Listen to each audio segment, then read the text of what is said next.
All right, in this explainer, we're diving headfirst into a crisis that's being fueled by a simple, innocent tap of your phone. It's this huge psychological blind spot that's literally costing people their entire futures, and it all kicks off with something I'm calling the Apple Pay hallucination. First, let's just start with a number that is so big it's almost hard to wrap your head around. $1.31 trillion. That is the total amount of credit card debt in the US right now. And look, this isn't just a number, it's a full-blown national crisis, and it's built on a massive psychological flaw that banks and big tech are more than happy to exploit with every single tap. So, what's really going on here? Well, the heart of the problem is this concept called digital disassociation. See, when you don't physically hand over cash, your brain just doesn't register the pain of spending. And trust me, that smooth, easy, frictionless feeling, it's completely intentional. It's designed to create this dangerous gap between the thrill of getting something new and the cold, hard reality of spending your future to get it. Okay, so that brings us to our first section, the trillion-dollar disconnect. We're about to explore how the incredible ease of tap to pay is leading to what some people are calling financial brain rot. And honestly, it's this dangerous fog of unawareness about where your money is actually going. You know, this quote from someone online just nails the mindset perfectly. The tap, the swipe, it becomes this moment of intentional amnesia. You get that little dopamine hit from the purchase, but you just punt the financial consequences down the road. You pretend it never even happened until that bill shows up in your inbox. But just how far can this disconnection from reality go? Well, that's where our main case study comes in, the viral Apple dollars hallucination. It is an absolutely extreme example, but man is it revealing about where this widespread financial illiteracy can ultimately lead. So there's this creator who had to come online and share this bombshell revelation with her followers. Something that seems so incredibly obvious, but clearly it's not to everyone. She discovered, the really hard way, that the money she was so freely spending through her phone was in fact her own. And right here is where the story goes from confusing to just truly wild. She genuinely believed that every time she accepted cookies online or gave away her data, she was earning some kind of special currency, Apple dollars, that was funding her shopping sprees. She thought she was being rewarded for her data, not just racking up charges on her own credit line. And this is the part that just blew everyone's minds. When the bill finally came, her first move was to call Apple customer service and ask to speak directly with Steve Jobs to sort out what she thought was just a big misunderstanding about her Apple dollars. I mean, it's darkly funny, sure, but it's also a massive warning sign. Of course, the internet had a field day with this, and one comment just summed it all up perfectly. Actual brain rot. Now look, while this story is definitely an outlier, it's a symptom of a much, much bigger problem. This isn't just about one person's confusion, it's what can happen at the end of a system that is meticulously designed to disconnect us from our money. But look, that whole psychological trap, that's really only half the story. Now we have to look at the math. This is where the banks take the convenience of a tap and turn it into a long-term, high-interest debt trap. And it's all thanks to the dark magic of minimum payments. So let's just ask a simple question.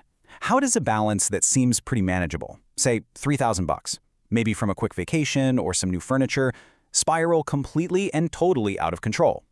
Well, the answer is hiding right there in the fine print. Okay, so just look at this breakdown. This is the amortization death trap.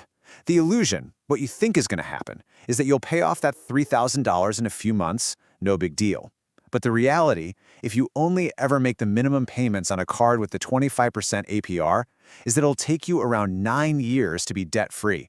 And by the time you're done, you won't have paid back $3,000. No, you'll have paid over $13,000.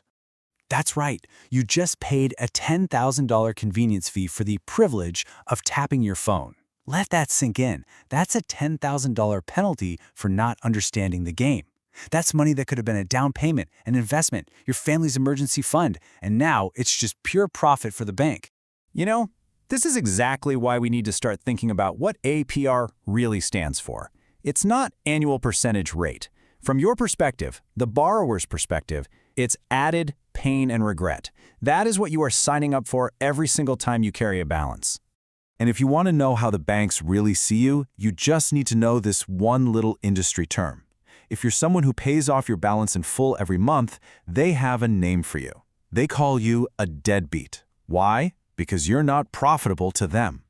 Their entire business model depends on you staying stuck in that cycle of added pain and regret. So, once you're caught in that debt cycle, once they've got you, a whole new ecosystem opens up to profit from your desperation. We call this the predatory pipeline, and it's a system designed from the ground up to exploit people when they are at their absolute most vulnerable. This pipeline works in 4 pretty predictable stages. First, you fall into debt. Second, you start frantically searching for a quick fix, a magic bullet. This leads you right into stage 3, you encounter predatory lenders. And finally, you become a prime target for so-called insolvent gurus, who sell you a dream they haven't even achieved for themselves. Predatory lenders are masters at luring you in. They promise these beautiful, low, manageable rates. But the fine print always tells a much darker story. A lot of these debt consolidation loans hide insane APRs that can skyrocket up to payday lender levels, digging you into an even deeper hole than the one you started in. And then come the gurus. You see these influencers all over social media building huge followings by talking about their own crushing debt, only to pivot and sell their struggling audience a super expensive course on how to get rich. The lesson here is simple, folks. Never take financial advice, and especially not paid advice, from someone who hasn't even solved their own money problems. Okay, I know this all sounds incredibly bleak, but it is not hopeless. There is a way out. So let's talk about a rescue plan. These are 3 immediate, concrete steps you can take to get back in control of your finances, starting today. The plan is actually very simple. Number 1, you have to stop the bleeding. Number 2, you build a small safety net with a $1,000 starter emergency fund. And number 3, you start attacking the debt with a method called the debt snowball. So let's break that down real quick. Stop the bleeding means you have to be honest with yourself. For now, you are not a credit card person. Put them away and switch to cash or debit. The $1,000 emergency fund is absolutely crucial. It's what stops a flat tire from becoming another $500 on a high-interest credit card. And finally, the debt snowball. You list out all your debts from the smallest balance to the largest. Ignore the interest rates for a minute and throw every single extra dollar you have at that smallest debt until it's gone. That quick win gives you this huge psychological boost and the momentum you need to keep going and tackle the next one. So here it is, the final verdict. Apple Pay, Google Pay, all of them, they are just tools. They are not your friends, they are not your benefactors, and if the number of times you tap your phone to buy something is higher than the number of times you transfer money into savings, your financial future is on life support. And I'll just leave you with this one final thought. Now that you've seen the psychology, you've seen the math, you've seen the traps, you really have to ask yourself, is the convenience of a simple tap really worth the incredible cost?